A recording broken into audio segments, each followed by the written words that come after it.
Hello, this is Creighton-Zollar, and today I'd like to talk to you about social presence from the classroom perspective as a means to achieving academic goals. When I first considered this assignment, I did so by looking at the instructions that appear on the course wiki page. I immediately fell into academic default mode.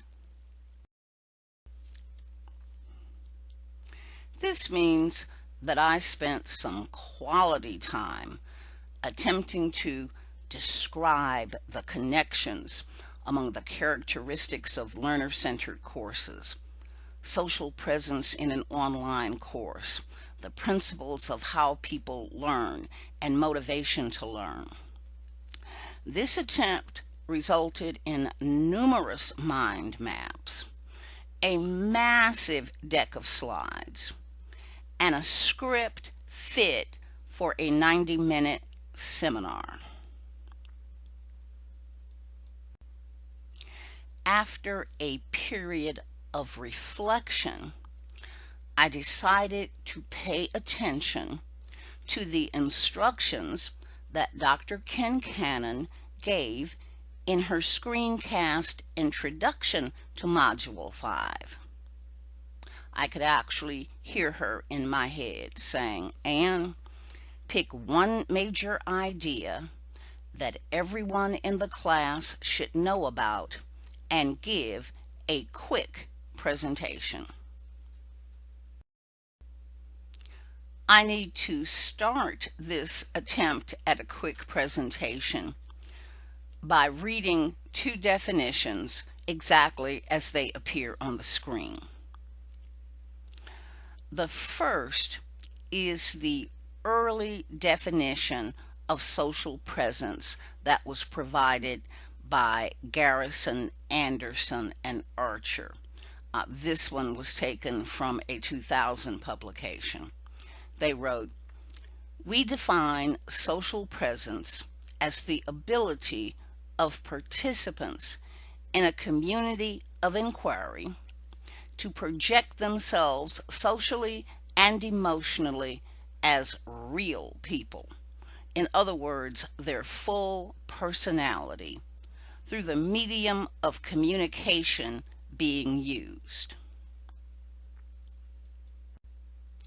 By 2009, they had changed their minds, and they wrote, "In this regard, we offer a revised definition of social presence as the ability of participants to identify with the group or course of study, communicate purposefully in a trusting environment, and develop personal and affective relationships progressively by way of projecting their individual personalities."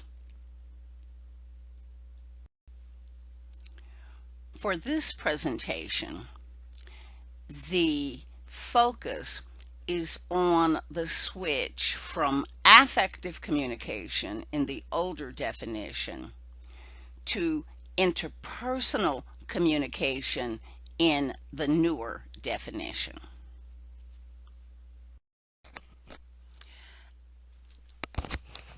After the first decade of research, it appeared that affective responses might not be the defining characteristic of social presence in a community of inquiry. The research suggested that a classroom focus on affective ties between individuals diminishes academic functioning. In the online classroom, affective ties between individuals appear to diminish academic functioning by undermining the aspects of cognitive presence that rely on the willingness of participants to be critical of each other. Early on in the process of turning an online classroom into a community of inquiry, the interpersonal communications must create an academic environment. Bricks and mortar plus days on the lawn go a long way toward demonstrating the existence of an academic environment long before incoming first-year students ever set foot inside of a face-to-face classroom. Online classrooms must create an academic environment without the benefit of historic rotundas and pep bands. Online classrooms must use interpersonal communication to create a climate that says this is an academic environment. In an online academic environment, interpersonal communication must create a climate which emphasizes a sense of belonging to the group and a commitment to the educational goals of the group. If an individual's primary goal is to make friends quickly, there is no need to pay tuition or study. Quick and inexpensive affective responses are easy to come by through online social networks. Garrison often writes about the fact that the practical application of many of the community of inquiry concepts and parts of the model can be discipline specific. So as a sociologist, I tend to think of how I can apply them in an online sociology course.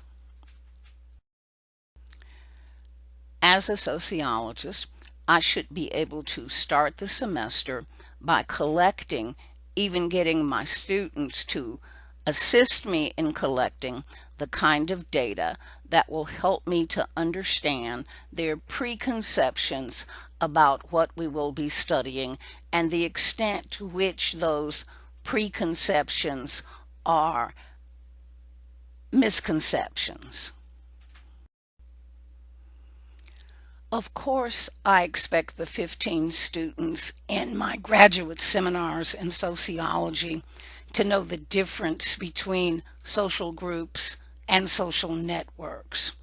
And I really expect them to know the difference between the small, instrumental, task-oriented groups in which they will be working and online social networks. Of course, the open communication and the cohesive communicative responses that are the additional components of social presence, that is, in addition to interpersonal communication, are also legitimate topics for sociological discussion. As part of the study of sociology, we can of course talk about group dynamics.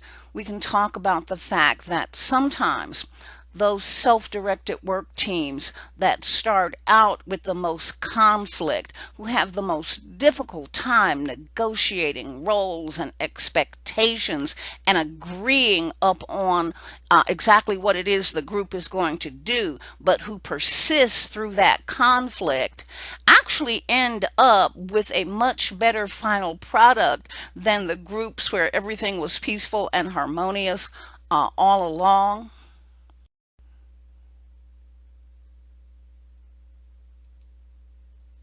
And often it is in those groups that start out exhibiting the greatest conflict, that over time you actually see the development of real friendships and affective responses as the community of inquiry gradually progresses. Of course, I didn't know that it was a community of inquiry that I was watching until I took this class.